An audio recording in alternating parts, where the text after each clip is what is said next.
साथियों नमस्कार।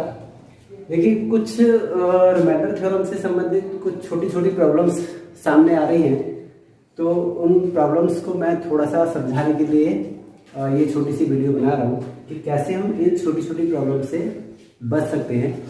देखिए जो समस्याएं आ रही हैं, जो कमेंट आप लोग कर रहे हैं, उसमें कुछ समस्याएं हैं, प्रॉब्लम्स हैं। वो क्या है कि माइनस का रिमाइंडर कैसे आ रहा है, या हम डिनोमिनेटर कहाँ गायब हो रहा है, क्यों नहीं, डिनोमिनेटर कहाँ जा रहा है। तो ये सारी समस्याएं आप लोगों के सामने आ रही हैं, तो मैं इन्हीं को लेकर ये छोटी सी एक वीडियो बना रहा हूँ। देखिए इसमें मान लीजिए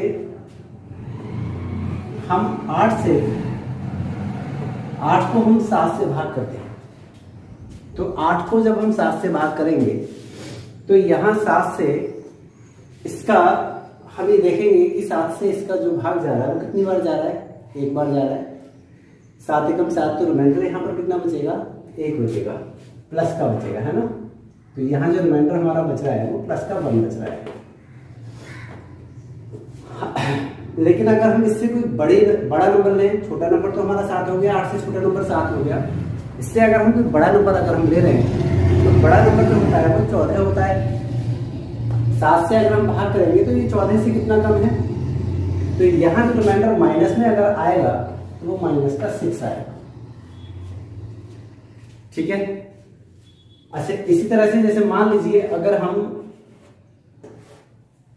13 को भाग करते हैं 6 से, तो 6 से भाग करने पर यहाँ जो रिमाइंडर हमें मिलेगा 6 दूनी 12, तो रिमाइंडर जो बच रहा है वो यहाँ प्लस का 1 बच रहा है। अगर हम इससे बड़ी संख्या लेते हैं, बड़ी संख्या में भाग दें, छोटी संख्या 12 है और अगर हम बड़ी में भाग देते हैं, तब यहाँ 6 3 18, तो रिमाइंडर हमारा कितना बचेगा, यहाँ माइनस का 5 बचेगा, क्योंकि 18 से 5 कम है। रिमाइंडर थ्योरम के क्वेश्चंस करते टाइम हमको ये देखना है कि रिमाइंडर हमारा प्लस का हम लें या माइनस का लें, क्योंकि रिमाइंडर प्लस का हो या माइनस का हो, दोनों ही स्थिति में हमारा सवाल सही है। और कैलकुलेशन करते टाइम हमको ये याद रखना है, ध्यान रखना है कि कैलकुलेशन किससे हमारी आसान रहेगी, माइनस वाले रिमाइंडर से या प्लस वाले रिमाइंडर से। ये हमको देखना है कि हमें कैलकुलेशन किससे इजी रहेगी। दूसरी बात कि इसमें जो आंसर हमारा आएगा वो प्लस में ही हमको देना है। अगर रिमाइंडर माइनस में भी आता है तो उसको हमें कन्वर्ट करना है।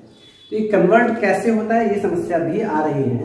तो इसके लिए देखिए, यहाँ अगर प्लस का रिमाइंडर 1 है और माइनस का रिमाइंडर यहाँ पर -6 है, तो हम अगर देखें तो दोनों का जो रिमाइंडर का जो सम है, दोनों का जो योग है, वो उसके डिनोमिनेटर के बराबर है। यहाँ अगर हम देखें तो यहाँ भी देखिए, चाहे वो प्लस का रिमाइंडर हो या माइनस का रिमाइंडर हो, दोनों का जो टोटल है वो डिनोमिनेटर के बराबर है। इसका मतलब क्या हुआ, इसका मतलब ये हुआ कि अगर हमारा रिमाइंडर माइनस का आ रहा है तो हम उसको हर में से, डिनोमिनेटर में से कम कर देंगे, हमें प्लस का रिमाइंडर पता चल जाएगा। इसी तरह से अगर हमें प्लस का रिमाइंडर हमारे पास है, हमें माइनस का रिमाइंडर पता करना है, तो हम उसमें से प्लस का रिमाइंडर माइनस कर देंगे तो हमें माइनस का रिमाइंडर पता चल जाएगा। दोनों ही स्थिति में क्वेश्चन हमारा सही है। अब देखिए, यहाँ मान लीजिए हम एक क्वेश्चन कर रहे हैं 48 मल्टीप्लाई 75, और इसको हमें डिवाइड करना है 9 से। तो 9 से जब हम डिवाइड करेंगे तो रिमाइंडर देखेंगे, यहाँ देखिए 9 से अगर भाग करेंगे तो 9 पंजे 45, रिमाइंडर जो बचेगा वो यहाँ पे प्लस का 3 बचेगा। अगर हम माइनस के रिमाइंडर की बात करें तो माइनस का रिमाइंडर क्या आएगा हमारा, यहाँ भी हम देख लेते हैं। देखिए इससे हम 45 से बड़ी संख्या देखेंगे, 54, 9 6 54, तब उस स्थिति में यहाँ जो रिमाइंडर आएगा माइनस का, वो माइनस का 6 आएगा, क्योंकि ये 54 से 6 कम है। अगर हम 9 से 75 में भाग करते हैं तो यहाँ जो रिमाइंडर हमारा आएगा 9 8 72, यहाँ जो रिमाइंडर आएगा वो 3 आएगा। इसी तरह से 9 से जब इसमें भाग करेंगे, इससे बड़ी संख्या में 72 से जो बड़ी संख्या हमारे पास आएगी वो 81 आएगी। 81 में अगर हम भाग करें तो यहाँ जो रिमाइंडर आएगा वो हमारा माइनस का 6 आएगा।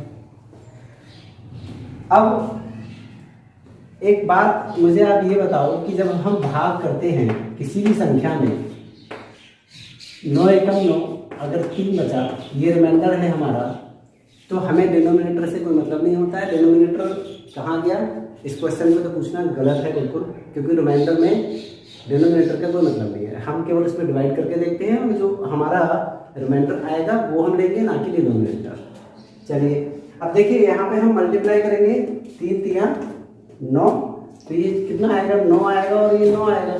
अब रिमाइंडर कभी भी हमारा डिनोमिनेटर से, हर से ना तो बड़ा हो सकता है ना ही उसके बराबर हो सकता है। तो इस कंडीशन में यहाँ जो रिमाइंडर आएगा हम एक बार फिर इसे भाग कर लेंगे, 9 एकम 9। अब रिमाइंडर जो यहाँ पर बचेगा वो कितना बचेगा, रिमाइंडर हमारा बचेगा 0। इसी प्रकार यहाँ से अगर हम देखें तो 6 6 36, यहाँ प्लस का 36 बचेगा 9। इसीलिए देखिए यहाँ पर रिमाइंडर भी जो हमारा आ रहा है वो बड़ा आ रहा है। यहाँ जब बड़ा आएगा तो 9 से भाग करेंगे, 9 चौक 36, और इस कंडीशन में भी हमारा रिमाइंडर 0 आएगा। तो चाहे हम प्लस का रिमाइंडर लेके क्वेश्चन करें या माइनस का रिमाइंडर लेके क्वेश्चन करें, आंसर हमारा सेम आएगा। बस देखना हमको ये है कि कैलकुलेशन हमें कौन सी इजी पड़ रही है। जो कैलकुलेशन हमें इजी पड़ेगी हम उस तरीके से अपना क्वेश्चन करेंगे। चलिए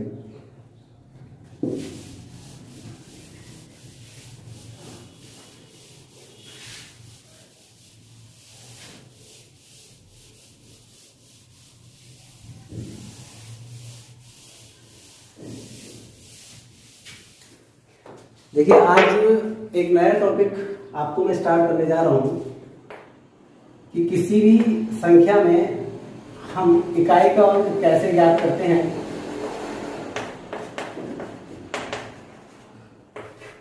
यूनिट प्लेस डिजिट हम कैसे फाइंड आउट करते हैं।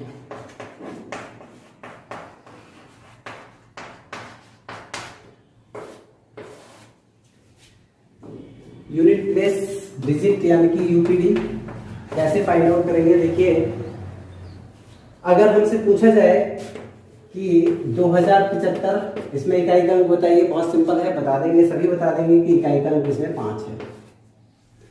अगर पूछा जाए आपसे कि 205 गुणा 418 इसमें इकाई का अंक बताइए, तब भी शायद आप सभी लोग बता देंगे कि इसमें इकाई का अंक क्या है।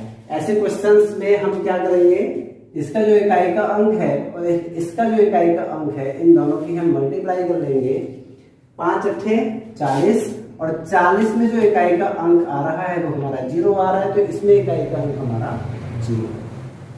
इसी तरह से अगर हम और क्वेश्चंस ले लें, मान लीजिए 205 गुणा 418 गुणा 376 गुणा 581, अगर इसमें हम इकाई का अंक पूछे तो हम केवल इकाई के अंकों की गुणा करके उसका आंसर बता सकते हैं। देखिए, 5 अट्ठे 40, इकाई का अंक 0, 0 की हम किसी में भी गुणा करेंगे सब कुछ 0। ये याद रखना है कि अगर क्वेश्चन में कहीं भी इकाई का अंक हमारा अगर 5 आ रहा है और कोई इवन अंक हमें मिल रहा है, सम संख्या अगर हमें मिल रही है, 5 का अंक और सम संख्या अगर हमें कहीं मिल जाए तो हमेशा उसका इकाई का अंक 0 ही आएगा, चाहे क्वेश्चन में कितने भी अंक हों। लेकिन अगर कोई 5 का अंक हमें मिलता है इकाई का और एक सम संख्या हमको मिल जाती है, तो उस केस में इकाई का अंक जो मिलेगा वो हमें 0 मिलेगा। अगर 5 के साथ विषम संख्या मिलती है तो उस केस में जो इकाई का अंक रहेगा वो हमारा 5 रहेगा। देखिए कैसे, एक क्वेश्चन आप यहां देखिए, जैसे मान लीजिए 175 गुणा 477 गुणा 381, इसमें अगर इकाई का हम अंक ज्ञात करेंगे तो 5 सत्ते 35, इकाई का अंक यहां से मिलेगा 5, इस 5 की 1 से गुणा करेंगे तो इकाई का अंक हमें फिर मिलेगा 5।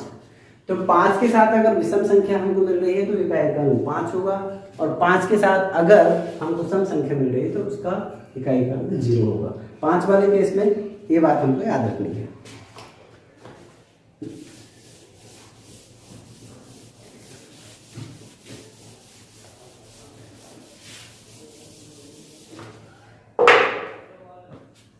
देखिए, अगर आपसे क्वेश्चन पूछा जाए कि 20 की पावर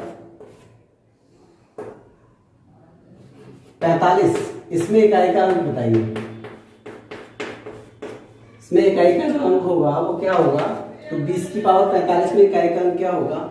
अगर क्वेश्चन में इकाई का अंक 0 है तो 0 की पावर कुछ भी है, 0 की चाहे एक बार गुणा करो तब भी 0 आएगा, 0 की 2 बार गुणा करोगे तब भी 0 आएगा, 0 की 100 बार गुणा करोगे तब भी 0 आएगा। यानी कि 0 की पावर अगर कुछ भी है उस कंडीशन में इकाई का अंक हमारा 0 मिलेगा।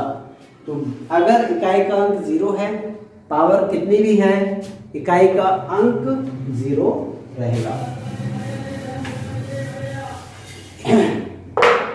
देखिए, अगर क्वेश्चन है आपसे 581 की पावर 75, इसमें इकाई का अंक हमसे पूछा जा रहा है, तो इसमें इकाई का अंक अगर हमको निकालना है तो आप जानते हैं कि इसमें इकाई का अंक 1 है, और इकाई का अंक अगर 1 है और 1 की पावर की अगर हम बात करें तो 1 की पावर 1 अगर हम लेते हैं तो उसकी वैल्यू 1 होती है, 1 की पावर अगर 2 लेते हैं तब भी उसकी वैल्यू 1 ही आएगी, 1 की पावर अगर हम 3 लेंगे उस कंडीशन में भी 1 की वैल्यू 1 ही आएगी। 1 की पावर कुछ भी हो, वैल्यू हमेशा उसकी 1 ही रहेगी। अगर इकाई का अंक 1 है तो उस क्वेश्चन में इकाई का अंक हमारा 1 ही रहेगा।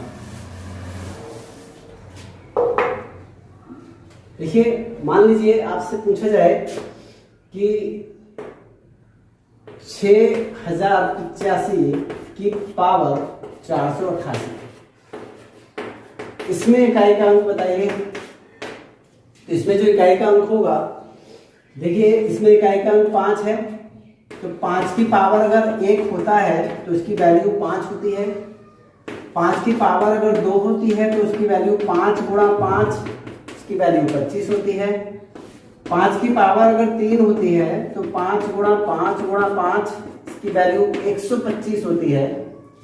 5 की पावर अगर हम 4 की बात करें तो 5 की अगर हम 4 बार गुणा करेंगे तो 5 पंजे 25 पंजे 125 पंजे 625, यानी कि इकाई का अंक हर स्थिति में 5 ही मिल रहा है। ठीक है, तो यहाँ 5 वाले केस में भी हमारे पास इकाई का अंक सेम रहेगा, 0 वाले केस में सेम रहेगा, 1 वाले केस में सेम रहेगा, 5 वाले केस में सेम रहेगा। और देखिए किसमें सेम रहेगा, एक और भी आप देख लीजिए किसमें सेम रहेगा। अगर आपका क्वेश्चन में इकाई का अंक 6 है, पावर चाहे जो भी है, क्वेश्चन में इकाई का अंक अगर आपका 6 है और आपसे इकाई का अंक पूछा जा रहा है, तो उस कंडीशन में 6 की पावर अगर हम 1 की वैल्यू देखते हैं तो वो 6 आती है, 6 की पावर 2 की वैल्यू अगर हम देखते हैं तो 6 छंग 36 आएगी। इसी प्रकार 6 की पावर 3 की वैल्यू हम देखें तो 6 गुणा 6 गुणा 6 की वैल्यू 216 आएगी। 6 की पावर 4, 6 गुणा 6 गुणा 6, इसकी वैल्यू 1296 आएगी। देखिए 6 वाले केस में भी इकाई का अंक हमारा 6 ही मिल रहा है, इसका मतलब इस केस में भी हमारा इकाई का अंक 6 रहेगा। ज्यादा सोचने की या समझने की इनमें जरूरत नहीं पड़ेगी।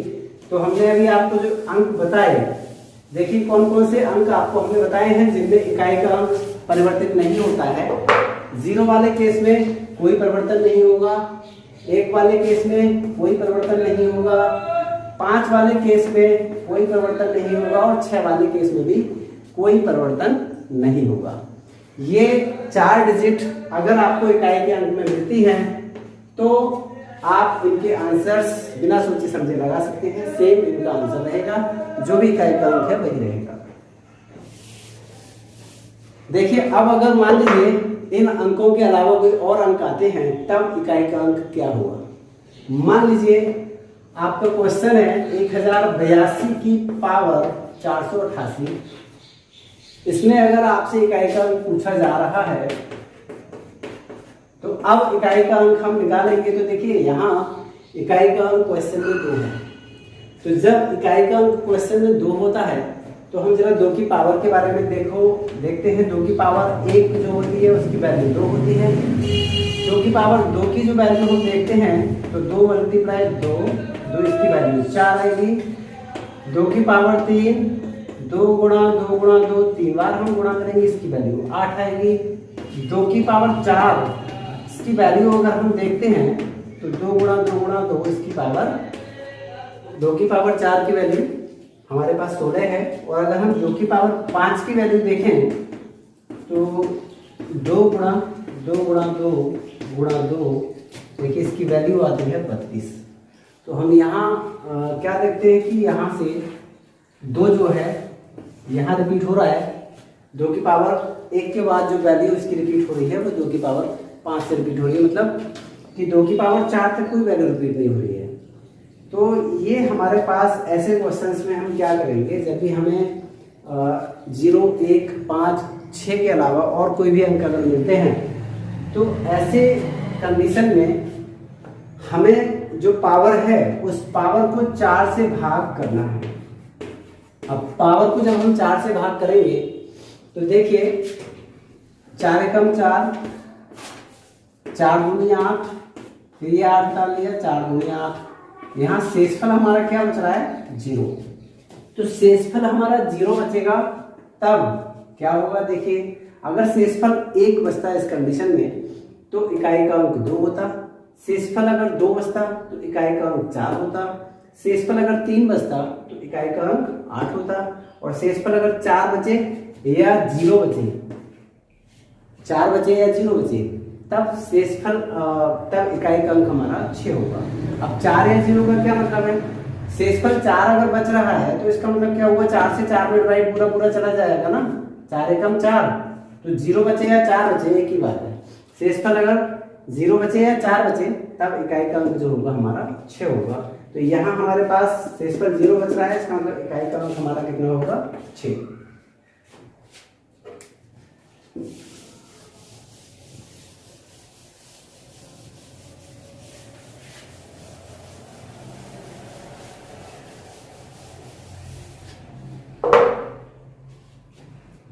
देखिए एक क्वेश्चन और लेते हैं।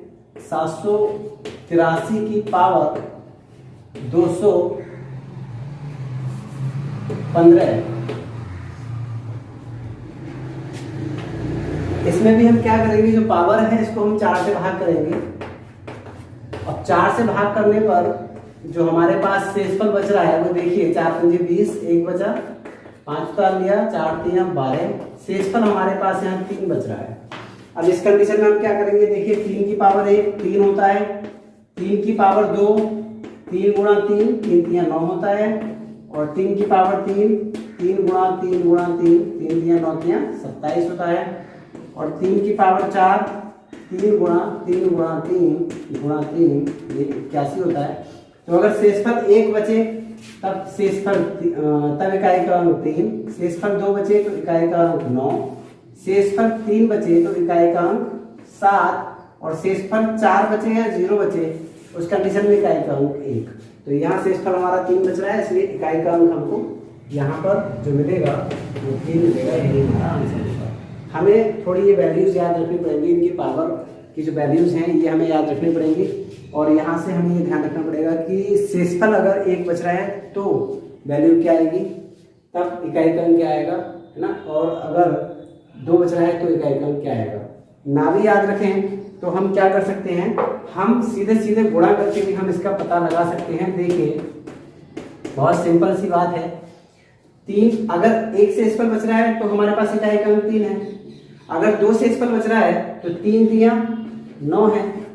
अगर 3 शेषफल बच रहा है तो 9 3 इसकी गुणा ना करके इसकी 9 की इससे गुणा करके 27, 9 3 27, तो इकाई का अंक हमारा 7 आएगा। और अगर 4 शेषफल बचे या 0 बचे तो 7 3 21, इकाई का अंक हमारा 1 आएगा। ये छोटी सी गुणा अगर हम करना जानते हैं तो इकाई का अंक हमारा आसानी से हम पता लगा सकते हैं। किसी भी अंक का, किसी भी संख्या में इकाई का अंक पता हम आसानी से लगा सकते हैं। आशा करता हूँ आपको ये छोटी सी बात सबको समझ में आ गई होगी। नेक्स्ट वीडियो में इसी इकाई के अंक को लेकर कुछ बड़े क्वेश्चन लेकर आपके सामने आएंगे। अगली वीडियो में मिलते हैं। Thank you.